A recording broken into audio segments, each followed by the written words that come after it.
Hey guys, tonight we journey into a world you think you know, but trust me, you don't. Castles. You've seen them in movies, towering stone fortresses, grand halls lit by firelight, heavy wooden doors and dramatic staircases that spiral like a snail trying to escape gravity. Kings, queens, knights in shining armor. But none of that is tonight's focus. Because tonight, we're not sitting at the high table. We're not riding off on glorious quests or debating taxes in a velvet robe. No, tonight. We are just trying to fall asleep in a medieval castle and not freeze to death doing it. Before we bundle up and tiptoe across icy stone floors in our socks, wait, no. They didn't have socks like ours. Take a moment to gently like this video and subscribe if you genuinely enjoy the strange mix of history and bedtime. And while you're at it, tell me in the comments where you're watching from and what time it is for you right now. It's always fascinating to see who else is not asleep yet. Now, dim the lights, maybe turn on a fan for that soft background hum. If you've got a candle, well, maybe not fire safety first. But make your space cozy. That's the point. Because we're about to enter a place that was decidedly not cozy. Tonight's journey, how did people sleep in medieval castles without freezing to death? Spoiler, the answer includes fur, fire, desperate layering, and a shocking amount of shared body heat. We often think of castles as romantic, majestic, maybe a little drafty, sure, but that's part of the charm, right? Nope. In reality, medieval castles were some of the coldest buildings ever devised by people who hadn't yet figured out central heating, but really loved stone. Stone walls, stone floors, stone ceilings. Great for keeping enemies out, and heat out, too. It was less of a home and more of a beautifully fortified freezer box. So how did anyone sleep in those things? That's the question we're answering. But not with bullet points or fast facts. No, this is boring history for sleep. You're not cramming for a test. You're not speedrunning Wikipedia. You're slowly, gently stepping back in time to feel here and squint your way through the dark, cold, creaky corridors of a castle that someone somewhere once called home. And your mission tonight is simple. Get through one full medieval night without freezing, itching, panicking, or accidentally angering the local lord by snoring too close to the hearth. This won't be a glamorous trip. It will be authentic, immersive, textured with fur cloaks, lumpy straw mattresses, the sound of rattling shutters, and the constant low-level anxiety of trying not to die from exposure while wearing wool pajamas held together with string. So grab your blanket, wrap it tight. Because in part 2, you're about to wake up in a cold, ancient stone chamber, unsure if it's morning, or just your breath hanging in the air like fog. You wake up, but you're not sure how long you've slept. There's no sunlight pouring in, no gentle birdsong. Just darkness. Cold, hard darkness. The air around you feels heavy still and deeply chilled, like the inside of a stone tomb that's been politely ignoring the sun for several centuries. Your breath rises in visible puffs, each exhale a brief ghost in the dim light of your chamber. Welcome to your bedroom in a medieval castle. If you're picturing a royal suite with plush velvet and blazing hearths, you may want to lower your expectations. Unless you're the king, and you're not, your chamber is more repurposed storage closet than royal retreat. The bed is the first thing you notice, or rather, the thing trying its best to be a bed. A wooden frame, creaky in all the wrong ways, supports a lumpy mattress stuffed with straw hay or whatever was available when the last servant stopped caring. It's not flat. It doesn't support you so much as challenge your spine to a duel. You shift a little, and hear the straw rustle beneath you dry, and a little sharp, like sleeping on an angry scarecrow. It itches. You try to ignore it. The blanket is wool-heavy and vaguely damp, not wet, just moist in that way that fabric gets when it's lived too many winters without ever once being truly dry. It smells faintly of sheep and centuries of desperation. You pull it tighter anyway, because outside the blanket is worse. Much worse. The room itself is square and small, its walls thick stone, each block mortared into place to withstand siege warfare, but not so much to keep out cold. The stones are cold to the touch. The cold seeps from them through them into the floor, into the air, into your bones. The floor, of course, is also stone, covered with a few rushes for comfort, but those are matted and stained. They do nothing for the chill. They just soften your steps slightly if you dare to get out of bed. And no, there's no rug. You are the rug now. There's a small window, if you can call it that, a slit in the stone wall meant for arrows more than light. There's no glass, just a shutter, possibly wooden, possibly warped by years of damp winds. It rattles quietly in the breeze, sending occasional gusts of freezing air into your chamber, as if the night were whispering rude things at your bare feet. Speaking of your feet cold, frozen. You may have tucked them under the blanket, but that doesn't matter. The heat from your body only warms the fabric directly around it, and even then, it's a war of attrition. Your toes have surrendered already. You sit up slowly. Your joints pop like wet branches in a fire. Your neck feels stiff. Your lower back is angry. Everything about you is slightly damp, slightly itchy, and slightly concerned that you might have slept directly on a flea. You look around. Your chamber is lit only by a dying ember in the corner. What used to be a fire in a tiny hearth, but now is just a whisper of orange in a pile of gray ash. You could try to relight it, but you'd need kindling and flint and hope. You have one of those. Maybe. The ceiling is high and arched, made of wood beams so ancient they probably creak in Latin. You hear drips from somewhere above, possibly water, possibly the remains of last night's weather, finding its way through the roof tiles. Every castle leaks. It's just a question of when and where. Your breath fogs again as you try to decide whether to move or to just remain frozen until the spring thaw. Somewhere beyond your chamber door, you hear the faint sounds of the castle waking up. Not in a pleasant coffee brewing kind of way. No. This is a medieval castle, and it wakes like an animal coming out of hibernation, grumpy, hungry, and completely unaware of personal space. You hear footsteps, soft-soled, probably a servant dragging themselves through the morning frost. A door slams. A dog barks.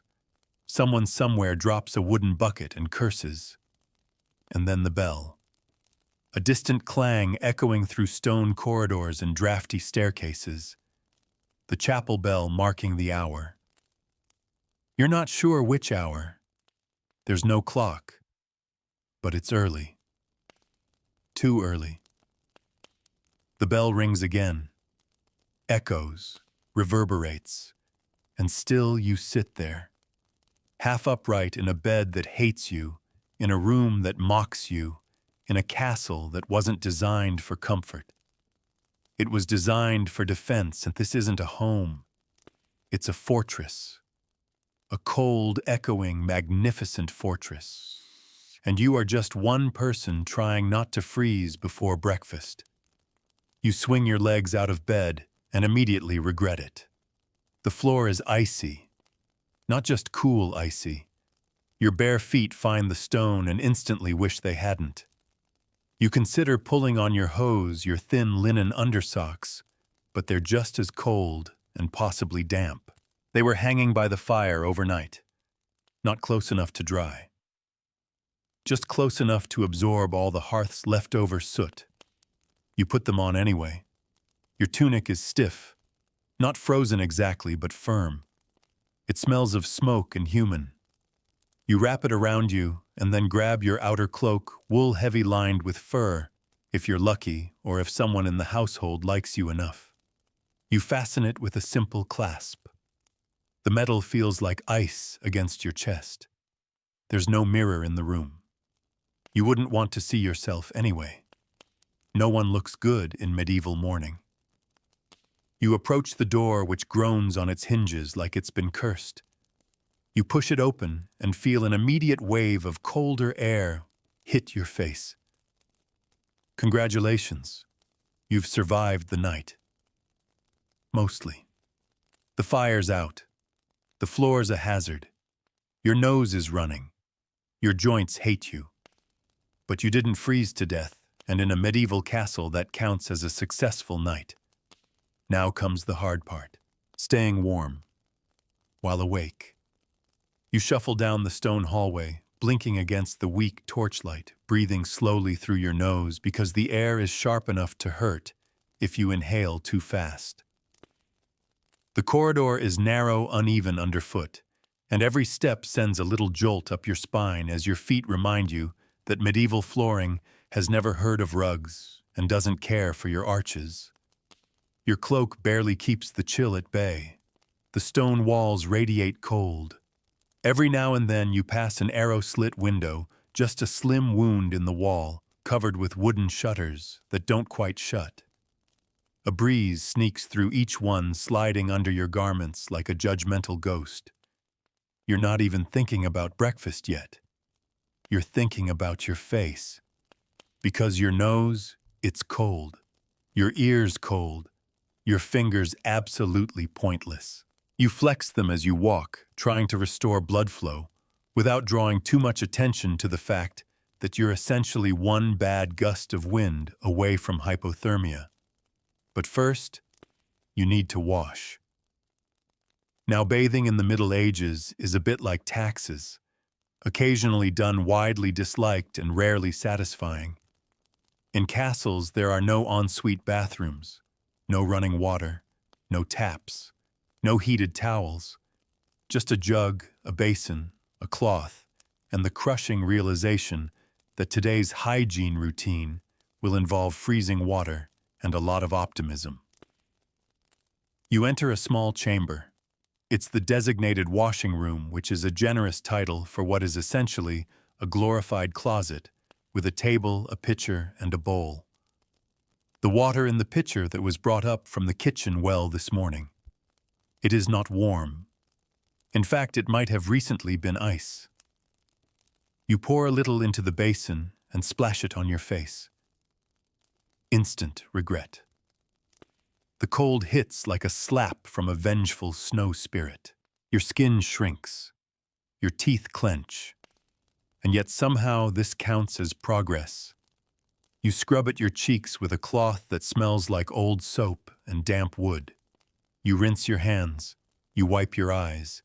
You dab at your neck. There is no toothpaste, no toothbrush. If you're fortunate, someone gave you a twig of minty wood or a cloth with salt to rub across your teeth. If not, well, you rinse your mouth with wine. It doesn't help your teeth, but it helps you forget they exist. As for your hair, you won't be washing that today, or tomorrow, maybe next week, maybe. You run a comb through it, wooden coarse, missing a few teeth itself. It pulls, it scratches. But that's better than lice, which are always lurking. Lice don't care about your noble lineage or your prayer habits. They simply arrive. Once you're washed as much as you can tolerate, you dress fully, wrapping your cloak tighter around you. The fire hasn't been relit in your room. And if you sit down now, you might never stand up again. Your stomach growls. Breakfast. You follow the corridor toward the great hall, your footsteps muffled by rushes on the floor. They don't warm anything, but they make you feel slightly less like you're walking barefoot across a frozen tomb. You arrive in the hall, a cavernous space with vaulted ceilings, smoke-stained beams, and windows that let in more cold than light. A fire smolders in the central hearth, barely managing to warm the people closest to it, mostly kitchen staff and early risers who staked their claim near the flames. You find a bench near the back. It's cold. The table is sticky. Someone's already spilled something and no one's in a rush to clean it. A servant places a trencher in front of you, a flat piece of stale bread hollowed slightly in the middle to hold your meal. It's not a plate. It's not meant to be eaten yet, or maybe ever, depending on how hard it is. This is your breakfast. And by breakfast we mean a ladle of pottage, a sort of porridge stew hybrid that has no clear flavor and no visible ingredients. Just warmth. It's thick, lumpy, beige in a way that suggests it's made of boiled sadness. But it's hot, and that's all you care about right now. You scoop it with a wooden spoon and take your first bite. It's fine.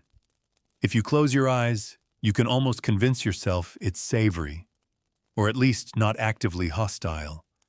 It sticks to your ribs, which is good, because your tunic certainly isn't. There's bread on the side, dark, dense, and gritty. You bite into it carefully. It has the consistency of gravel wrapped in old bark. You chew slowly.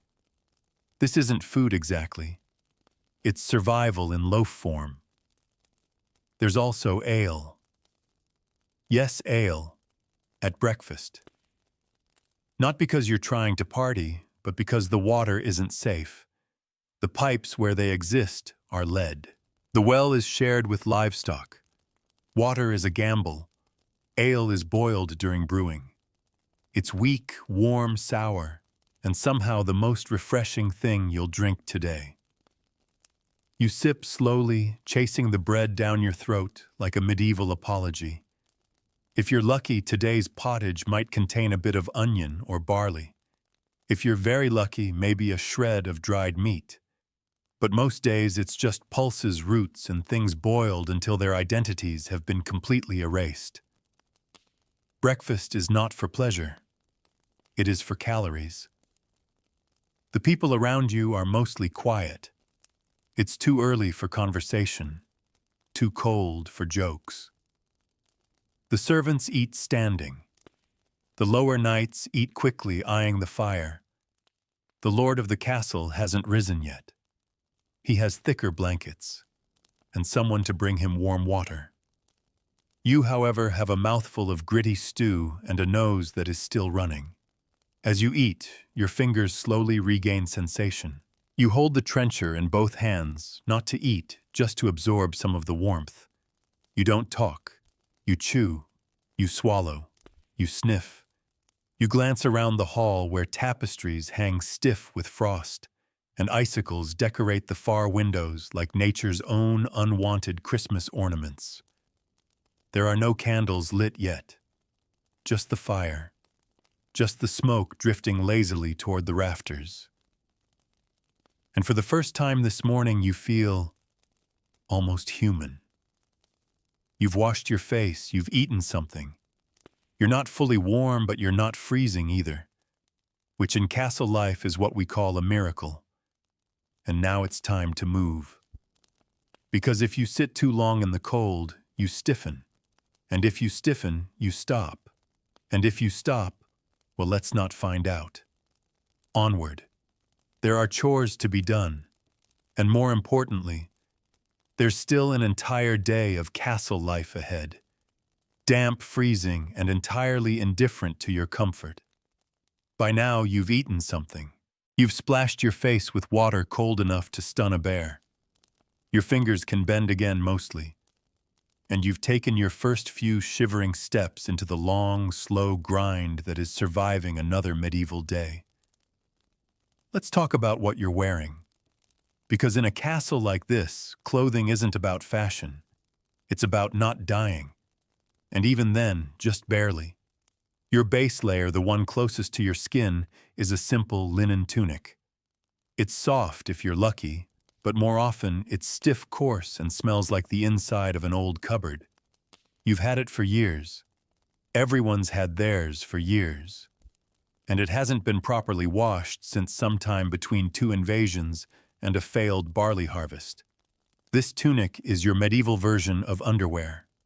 It catches the sweat, the grime, the fleas. Yes, fleas. You're used to them by now. You scratch and move on. Over that you wear a second tunic, usually wool. It's thicker, warmer, and heavier. It itches. You ignore it. If you're wealthy, it might have a splash of color dyed with natural plant materials that fade and stain in equal measure. If you're not wealthy and you're not, it's just brown, the official color of cold survival. Then there's the cloak. Ah, yes, the medieval blanket with a brooch. Wool lined with fur if you're lucky. If not, just more wool. Heavy as sin, damp on the edges and permanently creased where it folds over your shoulder. You wear it at all times. Indoors, outdoors, in bed, in prayer, while running, always. It drags on the floor. It collects ash from the hearth. It occasionally catches fire. You pat it out and keep walking. Your shoes don't expect much. Leather untreated, stitched by someone who learned their trade from someone who barely passed theirs. They're stiff in summer, soggy in winter, and your toes poke through after a month or two. Socks exist in theory, but they're made of woven wool and mostly decorative when wet, which is always. So most of the time your feet are either frozen or blistered, or both. Your head covered, always. A coif or hood tied under the chin. It keeps in the heat and hides the lice bites. If you're working outside, you wear a hat. Wide-brimmed if you're lucky. More often, just a thick scarf wound around your head like a fabric onion. Gloves, rare. Mittens, rarer. You might have a pair of fingerless wool covers if someone in your family knits. Otherwise, you just stuff your hands under your armpits and hope for spring. Now let's turn to your actual shelter, the glorious stone castle you call home. If you're imagining something warm and regal, take a breath and reset. This isn't a fairy tale. This is architecture built for siege defense, not seasonal comfort. And it's working against you. The walls are stone, feet thick, impressive solid, impossible to heat. They absorb cold like a sponge and release it with all the slow, smothering grace of a glacier. There's no insulation, no plaster, just stone. The floors, also stone, covered with rushes if you're lucky. These are dried plant stalks strewn across the ground to soften footsteps and soak up spills, bodily, culinary, and otherwise. They smell faintly of mold, onions, and defeat. Sometimes straw is added, sometimes herbs. People believe herbs help with the smell. They don't. You walk over these rushes every day. You sleep on them if your mattress collapses. You drop your spoon into them and quietly decide to keep eating anyway. And the windows, tiny, thin, and useless.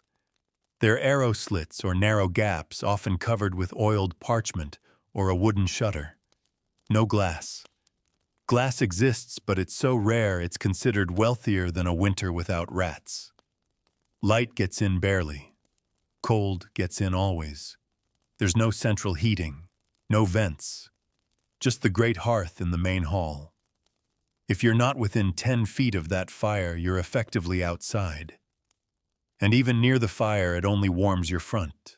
Turn around, and your backside still belongs to January. Smoke lingers constantly. It curls in the rafters. It hides in your clothes. Your lungs know its texture better than they know fresh air. The chimney, if there is one, is more suggestion than solution. The rest of the smoke just finds the nearest crack in the wall and slips into someone's dreams. Upstairs, the chambers are smaller, slightly warmer, still miserable. The Lord's family gets the best rooms. They might even have a fireplace in the wall, a narrow, vertical one designed more for status than efficiency. It smokes. It hisses. It heats about as well as a lukewarm bowl of porridge. And your room likely a small space off a corridor, a servant's chamber, or a squire's bunk. You sleep near the kitchen if you're lucky, just close enough to catch a bit of residual warmth, but far enough to still be cold. You share your room with others, always. Servants bunk together. Guards sleep in shifts. Children sleep with their siblings. Married couples often share beds, not out of romance, but because body heat is the only thing standing between them and pneumonia. Privacy is a myth. Walls are thin when they exist at all. Curtains are a luxury. Doors don't close properly. You hear everything: snoring, coughing, arguing, praying, pacing, rats. Yes, rats. Castles are full of them. They chew at the rushes. They skitter between stones. They nest in the warmest corners, which often means the bottom of someone's bed. You keep your food in a bag tied to the rafters. You keep your shoes inside your bedding. You keep your soul firmly detached. In winter, it gets worse. The walls drip with condensation. The water buckets freeze overnight. The bread turns hard in hours. You wake up with frost on your blanket and your nose too numb to sneeze. You wrap yourself in layers. You keep moving. You huddle by the fire. You bank the coals at night. You pray for mild weather. And if you're high-born, you get furs. Layers of fox-rabbit badger stitched together into cloaks, bed coverings, and foot warmers. They don't smell great. They don't last long. But they help. If you're not high-born, you just sleep closer to the hearth. Or someone else, your home, your castle, your shelter. It's a fortress against invaders, yes, but not against the cold. For that you have your clothes, your cloak, your bedfellow, and your ability to ignore the fact that your teeth have not stopped chattering since last October. The fire in the great hall crackles low behind you, the warmth now a memory more than a sensation. You've finished your breakfast, that is your ladle of medieval goo, and a slice of bread with the density of limestone, and now comes the part of the day no one romanticizes. Labor. Because living in a castle doesn't mean lounging in luxury. That's a modern fantasy. In reality, every day in a medieval castle is a relentless, back-breaking campaign of survival. The stone might keep the armies out, but it doesn't keep the work away. And so you begin. First, your tasks depend on who you are. If you're a servant, which you are, you're probably assigned a haul a person or a problem. You might be a scullion, the lowest of the low, tasked with washing dishes in water that's already dirty by the time it hits your fingers. You're elbow deep in greasy wooden bowls and gnawed bones using a bit of sand, a rough cloth and cold water that's been carried up from the well one bucket at a time. No gloves, no soap, no sink, just repetition, endless repetition. If you're in the laundry crew, your day is even worse, because nothing in this castle is clean and everything is heavy. Blankets, linens, underclothes, they must be hauled, soaked, beaten, wrung, and then hung near the fire to dry, which they never do completely. The damp scent of castle laundry lingers in the air like a medieval fog. And the floors, oh the floors. Rushes don't clean themselves. Once a week, if you're lucky, they're swept out layer by rotting layer and replaced with fresh bundles. But in between, it's your job to poke them, turn them, fluff them. This is the official medieval version of freshening up. You learn quickly not to ask what's underneath. If you're assigned to the kitchen, your morning starts long before the sun dares show its face. Fires must be lit without matches, of course, using flint, steel, and prayer. Then the cooking begins, usually involving boiling something until it stops fighting back. You peel vegetables that are mostly root and mostly ugly. You gut fish. You chase rats. You scrub pots the size of bathtubs with nothing but ash and stubbornness. If you're on firewood duty, congratulations. You are now the only line of defense between warmth and hypothermia. Every hearth in the castle demands fuel. That means chopping, stacking, and carrying logs up stone staircases one bundle at a time, often twice your weight, and never acknowledged. No one thanks the firewood guy. They just shout when it runs out. And if you're a squire or junior guard, you're doing everything from polishing armor that smells like old sweat and disappointment, to mucking out the stables where the floor is warm, yes, but for reasons you'd rather not step in. Every tool you use is primitive. The broom is a bunch of tied reeds. The mop is a rag on a stick. Buckets leak. Knives dull. Everything rusts, including your sense of humor. And outside, there's no escape. The castle grounds must be maintained, paths cleared, animals tended, snow shoveled, ditches dug. There's no such thing as too cold to work. The weather doesn't excuse you. It just laughs and adds wind.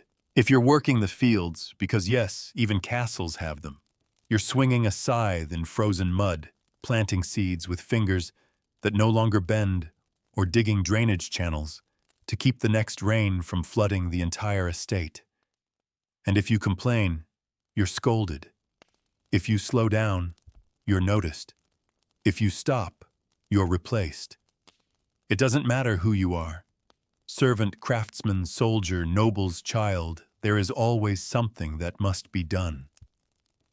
Fires to tend, doors to reinforce, wool to card, arrows to fletch, ink to grind, wood to split, walls to repair, floors to sweep, horses to feed, hay to move, feathers to pluck. Even the castle itself seems to resist your efforts. The walls weep moisture. The doors warp in the cold. The thatch in the upper towers leaks during every storm.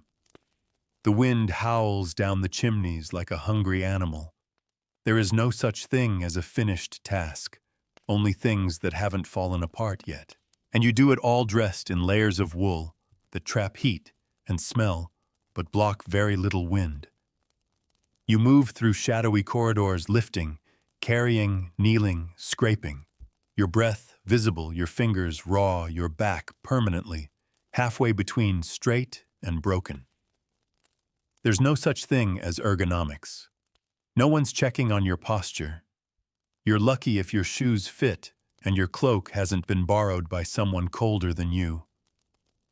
Now, if you're one of the few skilled tradespeople working in the castle, like a blacksmith or mason, your day has a different flavor, equally exhausting, but more focused. The blacksmith works in hell. The forge roars with flame, and even in winter the sweat pours off you like rain. Your hammer rings on iron all day. Your hands are calloused, your eyes squint from smoke, and you carry the scent of burning metal everywhere you go. And yet you are essential. Horses need shoes. Armor needs mending. Locks need forging. And you, battered as you are, hold the kingdom together one blister at a time. The mason, meanwhile, toils up high. You're the one patching crumbling battlements and replacing shattered stones. Your fingers are numb. Your knees are soaked. You dangle off walls with ropes that fray and scaffolding that creaks like a condemned ship. But someone has to keep the towers from collapsing, and that someone is you. Even the higher-born aren't exempt. If you're a noblewoman, you're sewing, constantly, mending, spinning, stitching, darning. Clothes don't appear magically. Every stitch is done by hand. And if you're not sewing, you're supervising servants' meals, fires, linen. You run the castle like a machine that hates you. If you're a child, you fetch things. You run messages. You carry buckets half your size and get yelled at for dripping. You serve at table. You stir pottage. You feed pigs. You're learning, yes, but mostly how to survive without crying. There are no breaks, no weekends, no paid time off. Your rest comes only after the day's work is complete, and even then, it's usually interrupted by something going wrong.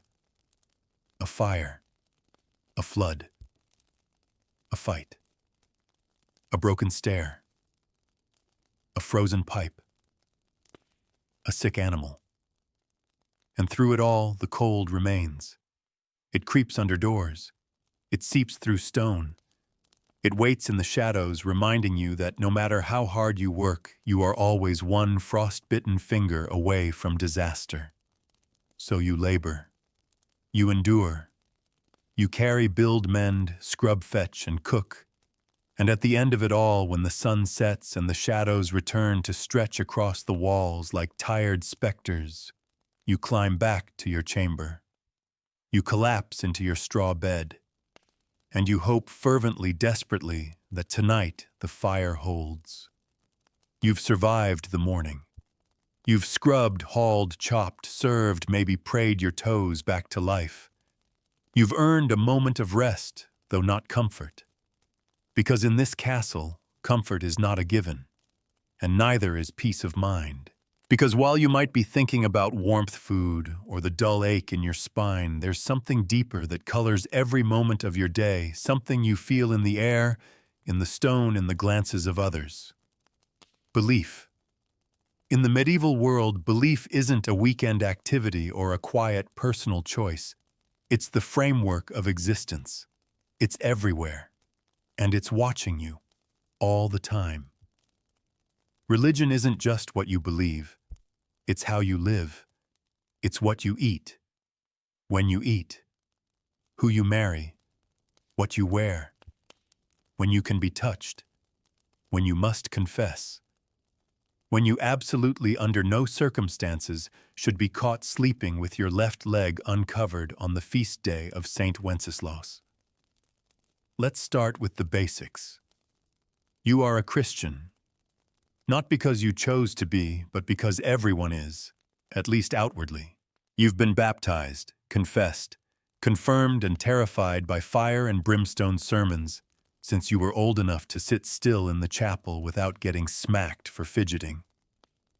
Your day is structured around the church bells, morning prayers, midday mass, evening vespers. Even if you're not in the chapel, you hear it. Those bells toll through the thick stone, through snow, wind, and everything else. They mark time like a metronome sent straight from heaven. Every room in the castle has a crucifix. Some carved, some painted, some so faded by candle smoke that you're not sure if it's Christ or a very disappointed owl. You cross yourself before eating, before sleeping, when the fire goes out, when someone sneezes, when the shutters bang during a storm, and you're convinced it's the devil coming for your soul through the window. Because yes, the devil is very real. He's not just a concept. He's a being. He lives in temptation, in illness, in lust, in that one servant who keeps looking at the chickens a little too long. Sin isn't abstract. It's everywhere. You are born sinful. You live trying to outpray it. And you'll die hoping your confessor shows up before your final breath. Because if he doesn't, you might end up in purgatory, which is basically the divine version of a very long hallway with no chairs and endless regret. Now, if you sin badly enough, or at the wrong time, you don't go to purgatory.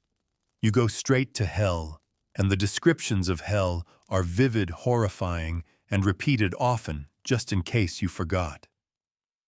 Fire, worms, screaming, eternal darkness, more worms. Medieval monks had absolutely no chill when describing it. Which brings us to the rules. So many rules. You can't eat meat on Fridays, or during Lent, or before sunrise on fast days. You can't work on the Sabbath. You can't swear. You can't gossip. You definitely can't dance near the chapel. You can't marry your cousin unless you bribe the right bishop. You can't get a haircut during Passion Week. You can't sleep with your neighbor unless you're married to them, and even then only on approved days. Because yes, even married intimacy has rules. The church calendar is full of forbidden nights. Advent number Lent, absolutely not. Feast days, depends. Wednesdays, suspicious. Fridays, number Sundays. Not unless you enjoy eternal punishment with a side of brimstone. There are literally lists of when you're allowed to be intimate, and they're not short. And if you happen to enjoy it, God help you, literally, because pleasure is suspicious, passion is dangerous. The safest intimacy is quick, silent, and solely for reproduction. Anything else, especially anything involving enthusiasm, might lead straight to confession, or worse, your neighbor's gossip. So you whisper, you keep quiet.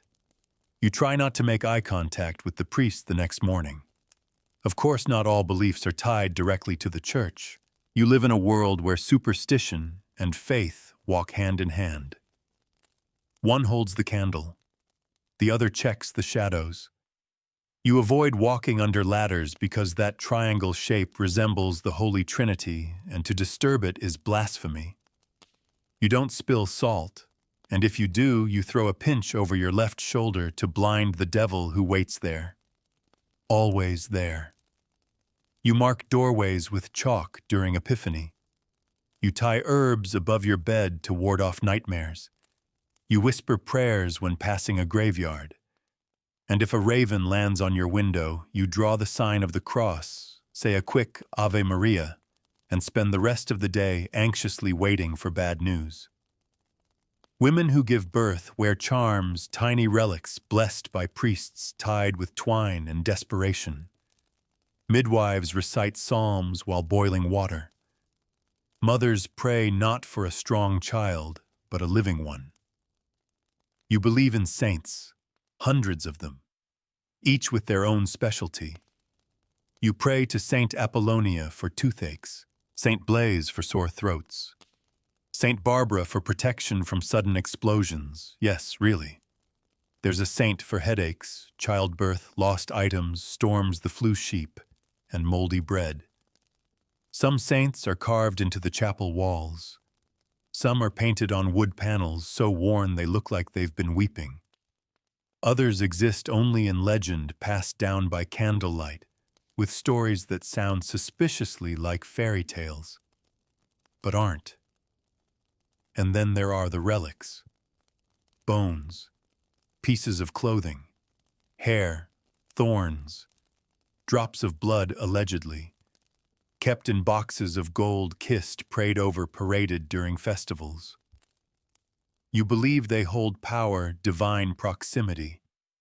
They protect the castle, or at the very least they might. Because belief isn't about certainty, it's about hope. You hope the saints are listening. You hope your confessor doesn't ask too many questions. You hope your sins are forgivable. You hope the bell rings every day. You hope the plague doesn't come back. You hope your neighbor didn't see you sneak that sausage on Friday. And when the nights get dark, truly dark, candle snuffing, soul whispering, dark, you hold your breath. You clutch your cross. You whisper to Mary, to the saints, to whatever divine ear thought might be leaning through the cold.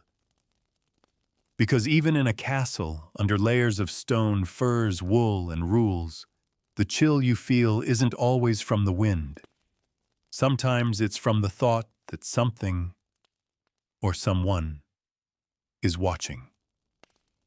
And so you kneel, you pray, and you hope that tonight, if death comes, it comes quietly, and not on the feast day of St. Agnes, because that would be deeply awkward. The bells toll again. Midday. You've done your morning labor, earned a new set of blisters, inhaled more smoke than food, and now it's time for a little reward. It's time to eat. Again. And maybe if you're lucky to witness a brief glimpse of medieval social life in all its chaotic, smoky, occasionally flatulent glory. Meals in the medieval castle aren't private. They're not peaceful. They're certainly not clean. They are, however, important not just for survival, but for the performance of wealth, power, order, and who gets to sit next to the fireplace. The Great Hall is where it all happens. A vast, echoing chamber with smoke-stained walls, an open hearth in the middle, and a long table at the raised end for the Lord and his favored guests. Everyone else, you find space where you can. Let's start with the food itself. Forget menus. There's one dish, and you eat it or you don't.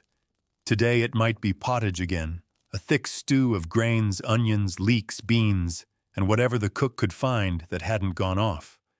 If meat is added, it's cause for celebration. That means someone went hunting. Someone bribed the kitchen or something with legs dyed nearby and wasn't claimed fast enough. If you're part of the garrison or a servant, you get a wooden bowl, a hunk of bread, and no utensils. You eat with your hands, with your neighbor's hands occasionally creeping over, and with full awareness that half your dinner will fall into your lap. The bread once again serves as your plate, a trencher. Over the course of the meal, it soaks up grease and stew. You can eat it at the end if you're still hungry or give it to the dogs, or the poor if your conscience hasn't frozen solid yet.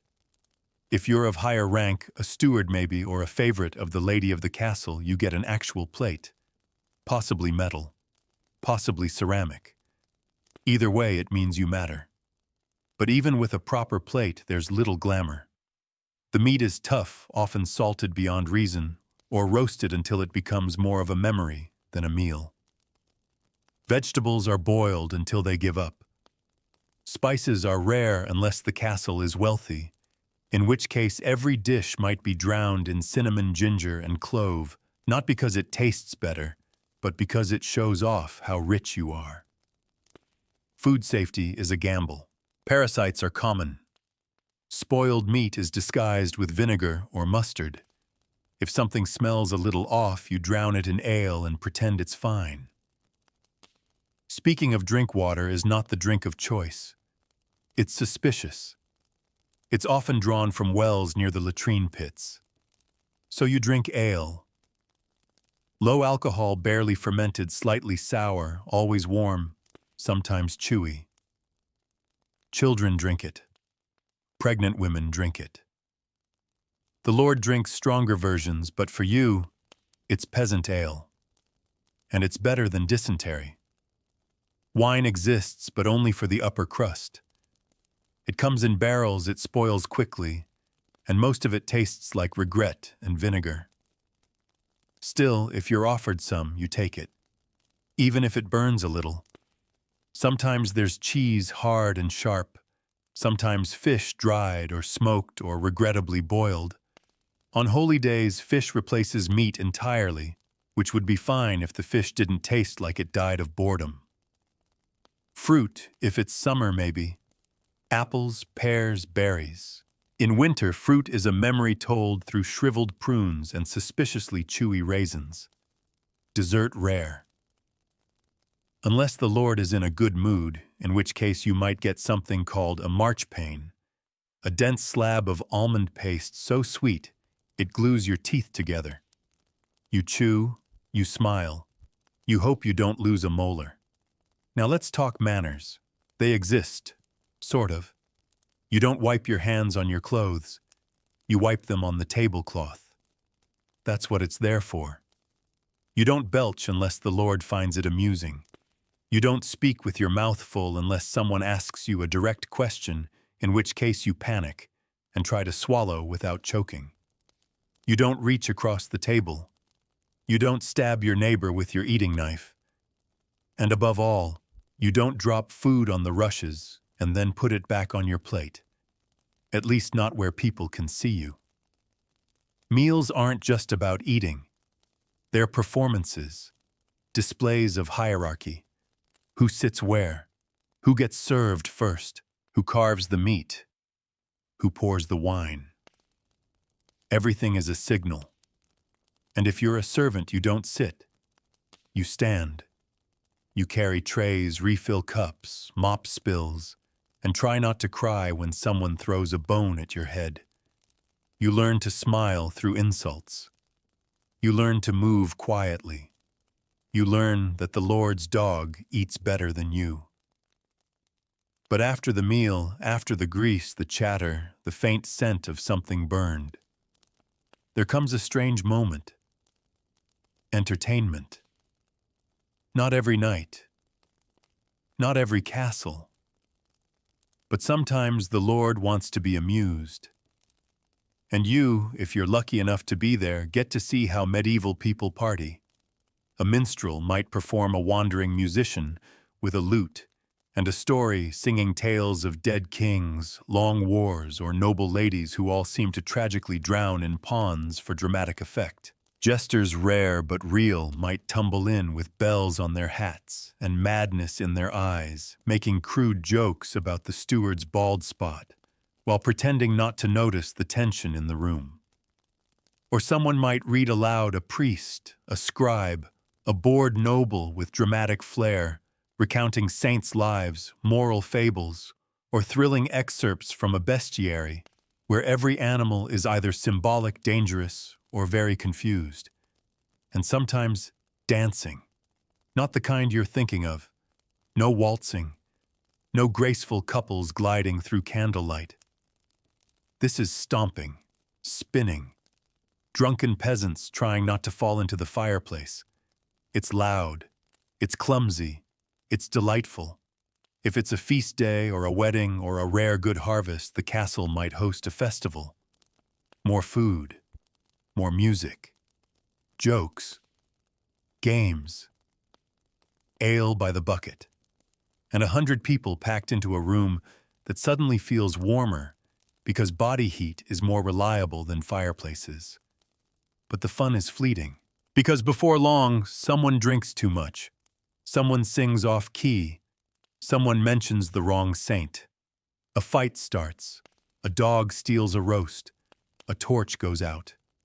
The shadows return, and people start to drift away. You help clean, scrape dishes, sweep bones, refill the rushes. The fire dims, the hall empties, the air turns cold again, and you wrapped in your cloak shoes, damp with spilled ale, and your ears still ringing with a bad lute solo, head back to your room. Back to the stone, the draft, the darkness. But for a moment, for a brief, warm, smoky moment, you were full. You were surrounded. You were not alone. And in a castle like this, that's more comfort than most people get. By evening, your body is tired in a way that feels deep and permanent.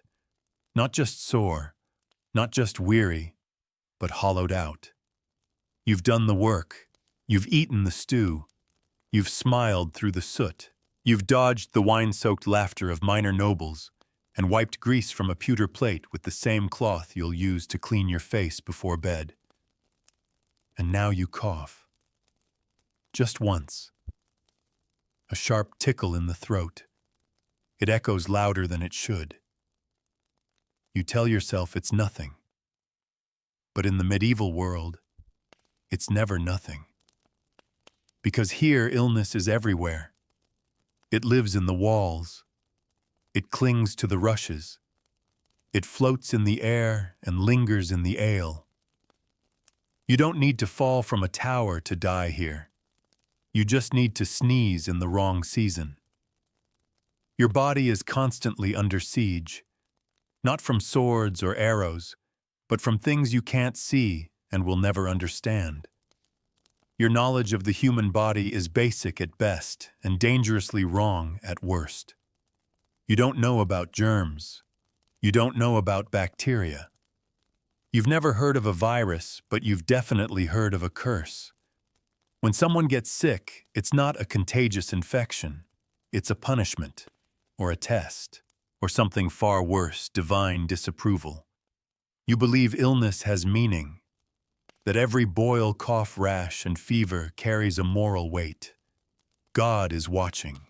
The saints are judging. The devil is waiting. You feel a chill, you say a prayer. You lose your appetite, you confess. Your neighbor gets the sweating sickness, you flee too late. Let's talk about the common illnesses that haunt these castle walls. Coughs turn into consumption. That's what they call tuberculosis. You waste away, slowly coughing blood into linen that someone will later burn without comment. Fevers. They come and go like cruel guests. You sweat. You shiver. You pray. You blame bad air. You blame your diet. You blame your thoughts. Poxes erupt suddenly, spots, sores, swelling. Could be smallpox. Could be something worse.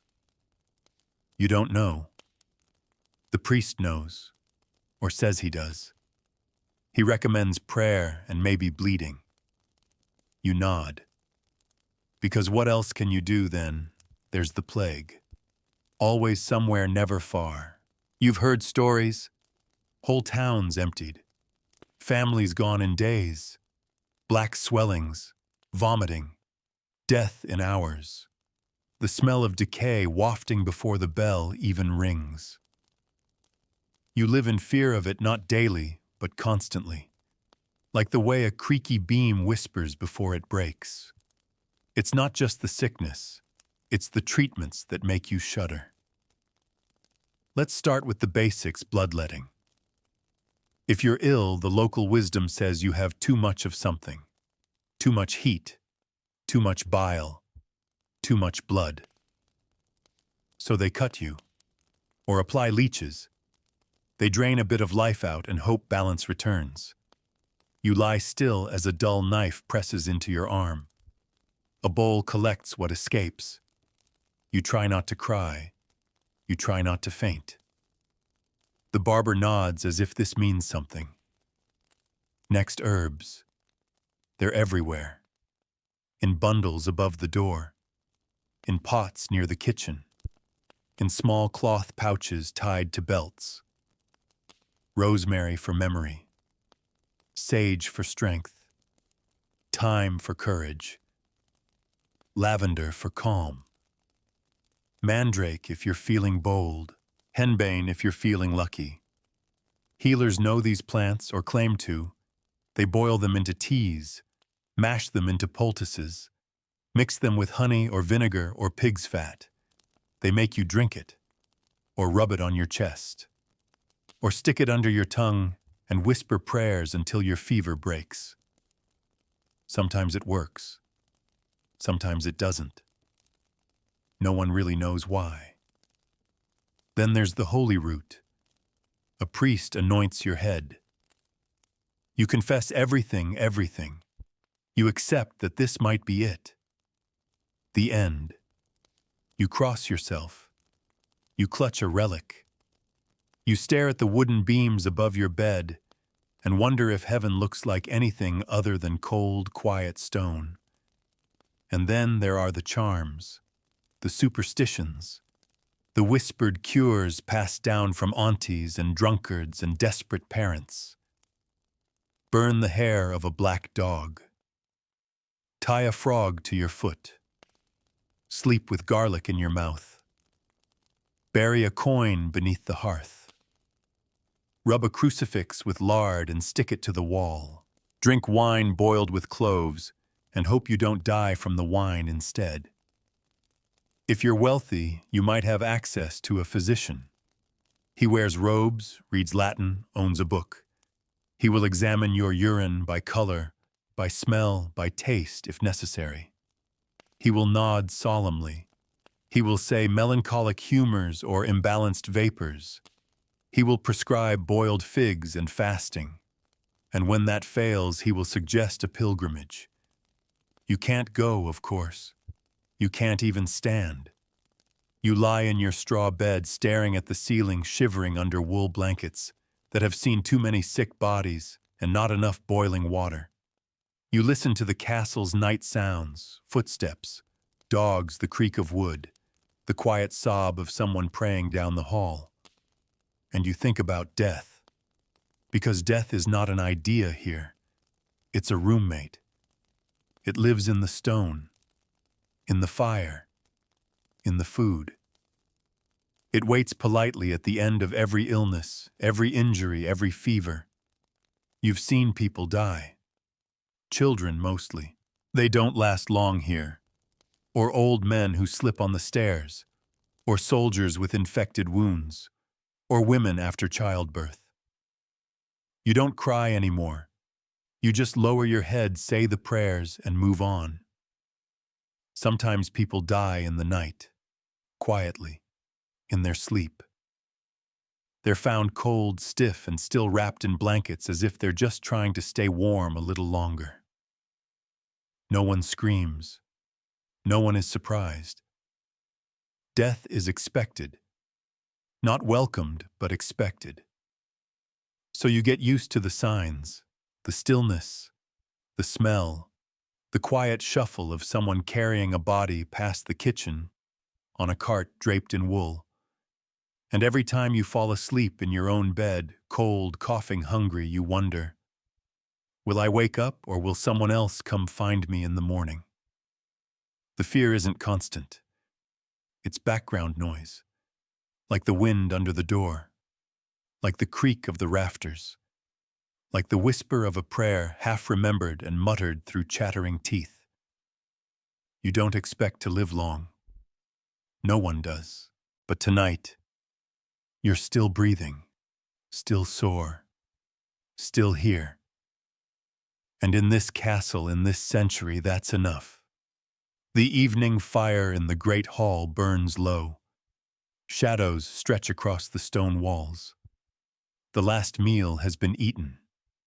The scraps have been tossed to the dogs or the rats, depending on who got there first. The musicians are gone. The laughter has faded. The castle sighs.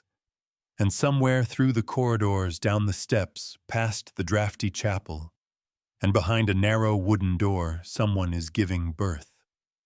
Or trying to. You won't hear screams, not loudly, but you'll feel the tension in the stone. Because family life in a medieval castle is not romantic. It's raw, relentless, unforgiving. And more than anything, it's dangerous, especially for women and children. Let's begin with the women. If you're a woman in this castle, your life is not your own. It belongs to your family first, then your husband, then the church, then your children. You are both essential and overlooked. You are expected to work, to manage, to birth, to mend, to serve, and to suffer. Quietly, if possible. If you're a noblewoman, your day starts early dawn, often earlier. You don't labor in the fields, but your responsibilities are no less intense.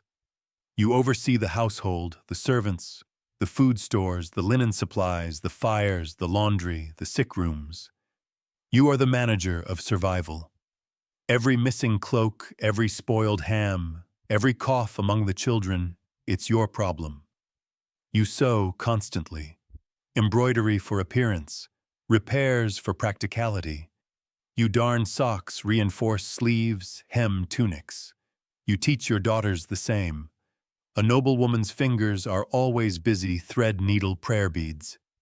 You educate your children if tutors aren't available. You learn letters if you're fortunate and keep household accounts if your husband trusts you. You direct the work of dozens and rarely hear thank you. And then, of course, there's childbirth. It's your duty, your burden, your constant looming shadow. A medieval woman is expected to bear children, many and quickly. The more the better. Sons to inherit, daughters to marry off, infants to bury. Because yes, they will die. Often. You go into labor surrounded by other women. A midwife, some servants, maybe a mother or sister. Men are not allowed. There is no anesthesia, no hospital, just boiling water. Rough hands, whispered prayers, and pain. Pain so sharp and deep it bends time. If you're lucky, the child lives. If you're very lucky, you do too. But many don't. Infections, hemorrhaging, stillbirth, fevers. Death in childbirth is so common women write wills during pregnancy. They sleep near chapels. They beg saints for mercy. And even when they survive, they often return too soon to labor, to sewing, to kneeling in the cold chapel to give thanks for surviving another round with fate. Now, if you're a peasant woman in the castle, perhaps the daughter of a servant, or the wife of a stable hand, your life is even harder. You rise before the sun to start fires. You carry water. You grind grain. You care for children while working. You sleep little. You lose teeth early. You age quickly. You're expected to be tough. You give birth in the same straw mattress you sleep on. You breastfeed while stirring pottage. You bury your firstborn in winter, and then keep going because no one else will. You are fierce, unbreakable, and invisible. Now the children. In a castle, children are everywhere and nowhere, always underfoot, rarely at rest. If you're noble-born, your childhood ends early. At 7, you're sent away to foster with another household. Boys train as pages, then squires, learning to serve, to ride, to fight, to recite poetry and Latin. Girls train to sew, sing, speak gently, and manage a household because they will be managing one soon. You are not coddled. You are shaped. Lessons are long. Mistakes are punished. Affection is rare. You are dressed like a miniature adult and expected to behave like one. Your toys, if you have any, are carved from wood sewn from scraps. A doll, a spinning top, a wooden sword. Play is not a right. It's a moment stolen when no one is watching. For peasant children, life is work. By 5 or 6, you're helping, feeding pigs, carrying water, watching younger siblings, pulling weeds, sweeping rushes. You are taught to obey, to stay quiet, to stay alive. School, not for you. If you're lucky, you'll learn a few prayers, maybe some letters from the chaplain's assistant. But most of your education is physical, practical, hard-earned. And yet, despite all this, children play. They chase each other through the kitchen gardens. They giggle in the stables. They invent songs. They mimic adults. They steal apples. They run from chores. They whisper stories in the dark, wide-eyed and shivering under shared blankets. Even here in the freezing stone arms of a castle, childhood finds cracks to grow in. Of course, not all survive it. Child mortality is brutal. Half of all children die before the age of 5. Disease, hunger, accidents, exposure. You learn not to ask names until a baby's had its first winter. You don't get attached until the fever passes. You don't smile too quickly, lest it invite bad luck. And when a child dies, the castle does not pause. The mother cries quietly. The father sharpens tools. The chaplain recites the same Latin lines he said last week and the week before. A candle is lit. A body is wrapped. And another fire is lit for the next meal. That's family life here. Not cruel, but hard. Not unloving, but limited by survival. Affection exists, but it's laced with fear. Marriage is practical. Children are essential. Death is familiar. You love as much as you can. You teach what you remember. You pass on your cloak, your boots, your prayers, your scars. And at night, when the castle sleeps, if it ever truly sleeps, you curl up beside your family, all of you layered in wool fur and fatigue, breathing in rhythm, dreaming not of feasts or gold, but of spring. Because no matter your station, your age, your sex, or your prayers, you all dream of warmth, The sun, if it can be seen at all, slants low through narrow windows, casting long streaks of pale light across the flagstone floors. The hearth is fading. The food is gone. The laughter is distant. And once again, the castle shifts. The hours after midday are when tension tightens.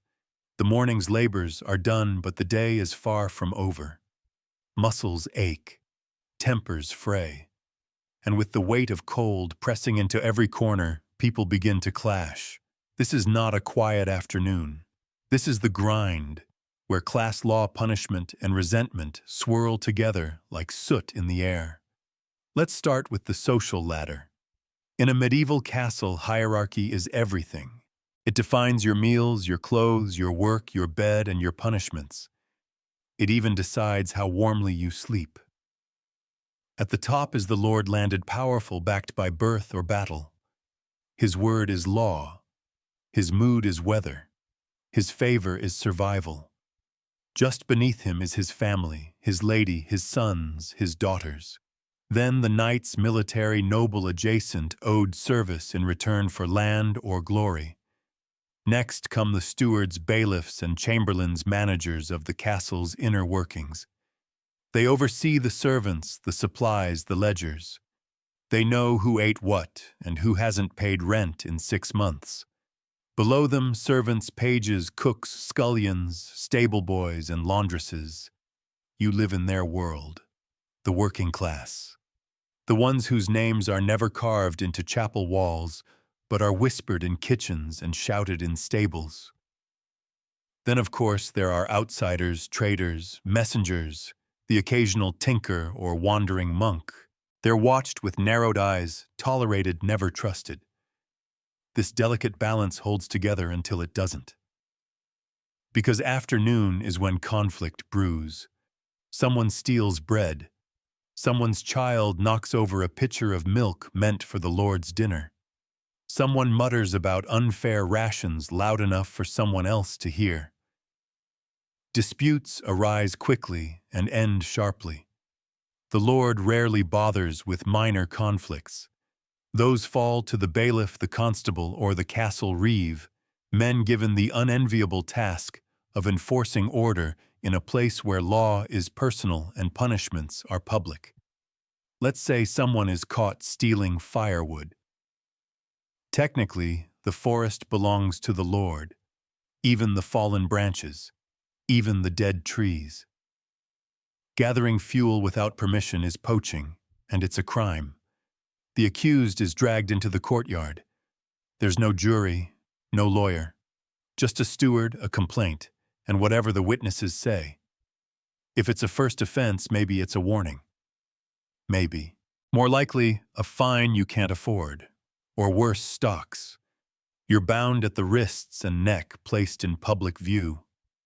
It's cold. You're humiliated. People stare. Children laugh. You sneeze. No one cares. Someone throws a turnip. Another popular punishment, the pillory. It's like the stocks, but with more dignity loss.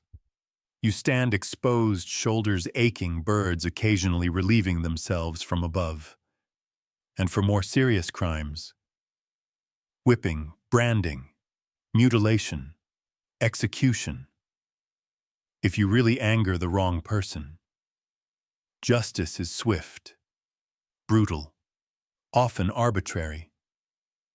Did your Lord catch you looking him in the eye when you spoke? Did you speak Latin in front of the chaplain too well for a servant? Did you accidentally call the lady by the wrong title?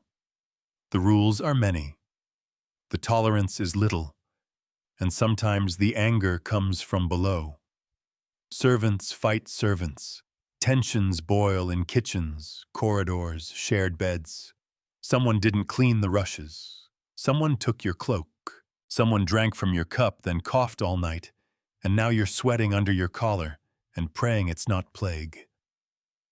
Arguments turn to shoving. Shoving turns to fists. Fists turn to blood. And again the reeve is called. Again, someone's face ends up bruised and silent by the end of it.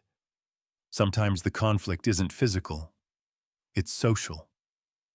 Gossip is its own kind of violence here. It spreads through the castle like smoke, fast, bitter, and impossible to contain. The cook is stealing spices. The steward's son is illegitimate. The maid is pregnant. The lord's daughter was seen talking to a stable boy by candlelight. You hear it whispered while scrubbing, while sweeping, while refilling firewood and pretending not to listen. And you pray your name is never on their tongues, because gossip can ruin you. It can turn a kitchen hand into a witch, a loyal page into a suspected spy, a noble daughter into a disgraced burden sent to a nunnery. One rumor well placed is more dangerous than a sword. But not all conflict comes from within. There are threats outside, too. The messenger who brings word of bandits near the trade road. The rider from the village reporting a dispute over grain, or worse, a tax revolt. The priest warning of heresy, or disease, or worse, astrological omens. Sometimes the Lord responds, sends a knight, dispatches soldiers, holds court. Sometimes he doesn't. The servants don't always know the difference. They just feel the castle tighten like a breath held too long. Afternoons are full of suspicion. Did the kitchen assistant put too much spice in the Lord's stew? On purpose? Did the stable master really forget to lock the gate? Did someone pray at the wrong altar or light candles to the wrong saint? Superstition blends with politics. Jealousy sharpens with hunger. Even the stone seems to bristle. And if it's winter and supplies are running low and the firewood stack is shrinking faster than the sun in the sky, people get desperate. Desperation leads to cruelty. The Lord takes more. The reeve punishes harder. The cook waters the stew. The steward locks the pantry. The guards grumble, and someone disappears. You don't ask. You lower your head. You keep moving. Because in the medieval castle, conflict is constant. Not just battles, not just sieges, but daily struggles, quiet, power plays, icy glances, whispered names, sharpened punishments. The castle isn't just cold, it's tense. And when the sun finally sinks and the wind returns with its brittle howl, you're left wondering who'll be gone by morning. Night falls hard in the castle. There's no gradual dimming, no warm fade into a soft glow. One moment there's gray light slanting in through arrow-slit windows, and the next it's gone, swallowed by the thick, inky dark that seeps in through every crack in the stone. And then the castle changes. Daytime cold was unpleasant, but nighttime cold is personal. You feel it in your teeth, in the bones of your fingers, in your scalp beneath your hood. The hearth fire you tended earlier is a memory now. Unless you're close to the great hall and you're not the only warmth comes from what you wear, or who you lie beside. Let's talk about that. Because sleeping in a medieval castle is less of a peaceful, restorative activity and more of a nightly game of survival. You head to your chamber, or your corner, or your pile of straw in the shared servants' dormitory. Every castle is different, but none are cozy. Your mattress, if you have one, is lumpy and low to the ground, stuffed with straw feathers or sometimes just sacks of old rags. You don't sleep alone unless you're noble. And even then, not always. Servants bunk together. Children sleep like puppies in a pile. Apprentices curl on benches. Soldiers sleep in shifts. Families sleep in one room under one blanket, using each other's heat like currency. Privacy doesn't exist. You're used to it. You no longer flinch when someone coughs an inch from your ear or rolls over and accidentally elbows your shoulder. You keep your cloak wrapped tight and your thoughts even tighter. But the dark still gets to you.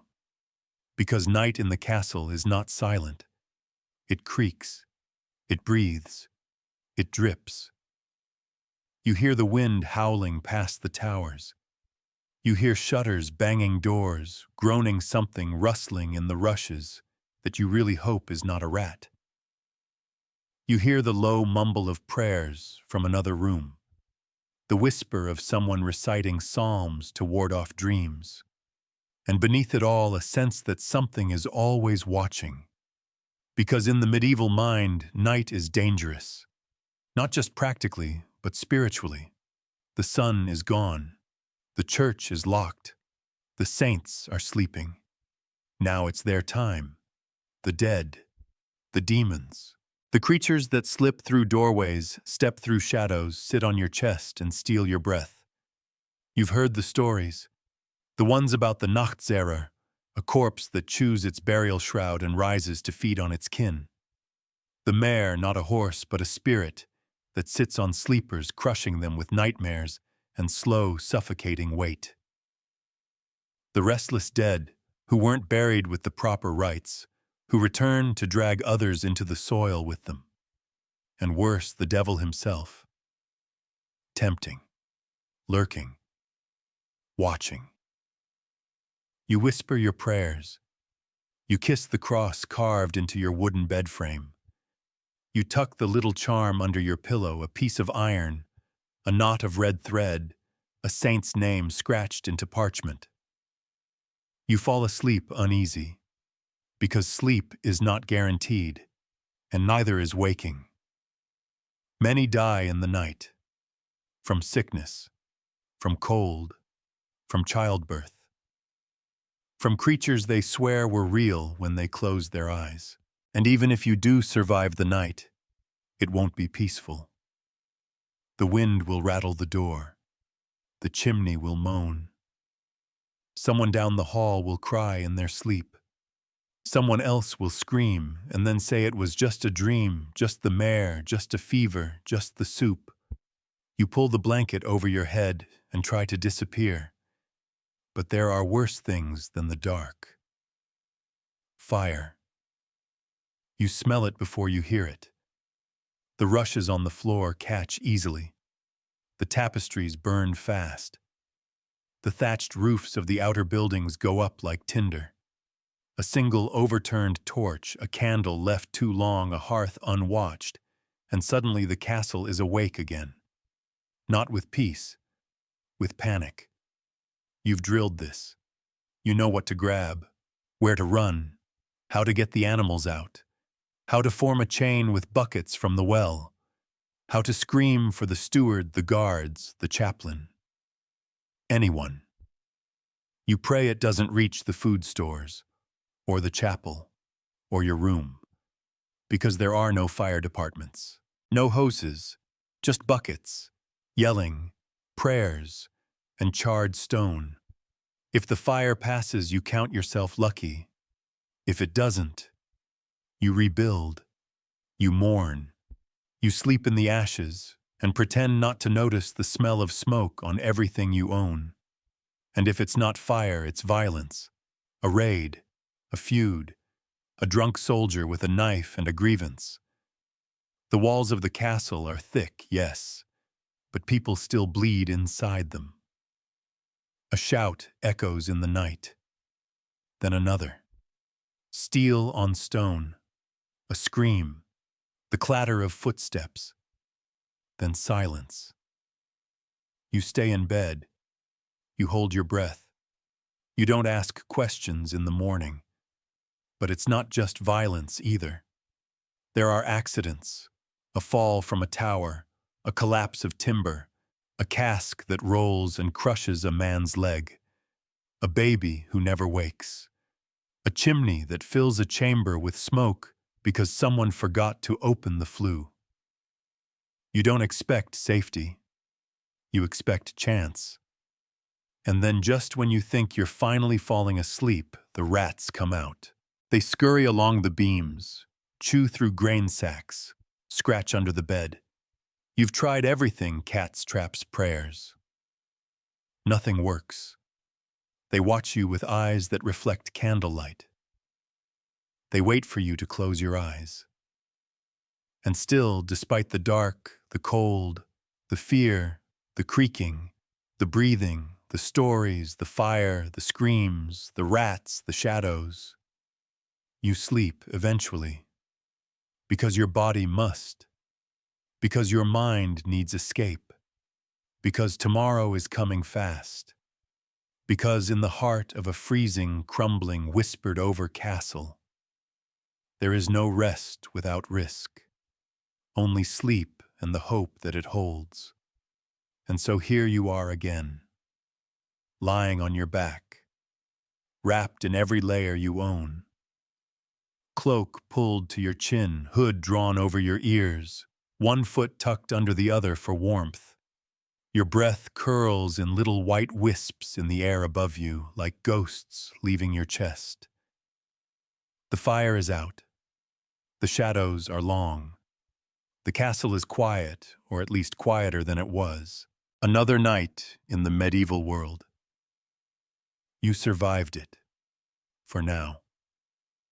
Let your mind drift now gently back through the long, slow grind of this day. You woke in a bed that barely counts as such stiff, itchy damp. You dressed in wool that scratched and clung and smelled of smoke. You splashed your face with water cold enough to stun you back into life. You swallowed pottage and stale bread, drank warm ale, and pretended to be full. You labored. You carried things, scraped, things lifted, chopped, obeyed, endured.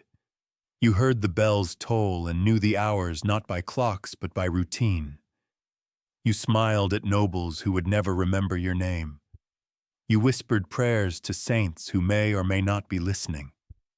You watched your breath in the air and wondered how many more breaths you had. You endured rules older than your bones. You bowed when expected. You bent when needed. You slept beside strangers, prayed beside corpses, and scrubbed floors that were never clean. You feared fire. You feared fever. You feared the sound of coughing behind a closed door. You feared waking up cold and never warming up again. But somehow, in all of this, you lived. And maybe that's what makes it remarkable. Because medieval castles weren't built to be cozy. They weren't warm. They weren't safe. They weren't made for comfort. They were made to withstand things. Siege, famine, fear, cold. But inside them were people like you just trying to get to morning, trying to sleep with the wind creeping through the shutters, the floor damp, the straw mattress molding slowly beneath them. They wore every layer they had. They huddled together. They banked the fire with care and prayed it didn't go out. They wrapped their feet. They used dogs as heaters. They drank weak ale. They stuffed cracks in the walls with cloth and fur and old bits of wood. They lived like that day after day, winter after winter. And somehow they made it through. Not because they were stronger, but because they had no choice. So tonight, as you lie there hopefully in a real bed, hopefully with soft sheets, clean socks, and central heating, humming softly somewhere behind the walls, remember what came before. Not long ago, a warm bed was a fantasy.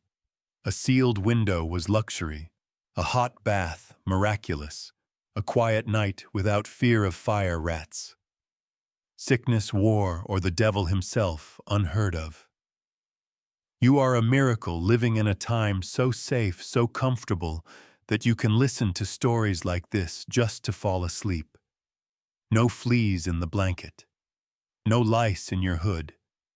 No coughing from the next bed over. No pot of ashes in the corner waiting to be stirred at dawn. No frost on your pillow. No bitter wind under the door. Just you. A blanket. And the soft, slow turning of the modern world outside your window. So breathe deep. Stretch your limbs. Let your eyes grow heavy. The castle is behind you now. The stone, the straw, the cold, the fear, leave them where they belong. In the past. You don't have to wake up in that world. You don't have to survive on boiled barley and prayer. You don't have to sleep beside a half-dead fire while wondering if the draft in the corner is just air, or a spirit no one speaks of during daylight. No more cracked stone. No more bitter ale. No more wondering if you'll be strong enough to split firewood before your fingers freeze. You're here, now, warm, safe. And when you drift off, when your breath slows, and your muscles finally soften. Know this, you are the dream of every tired soul who once lay on a lumpy straw mattress, staring at the ceiling, wrapped in wool, heart racing at every creak in the dark. They didn't have much, but they got you this far, and for that you can rest easy. So tonight, as you drift off, remember you don't have to wake up in a medieval castle. Sleep well.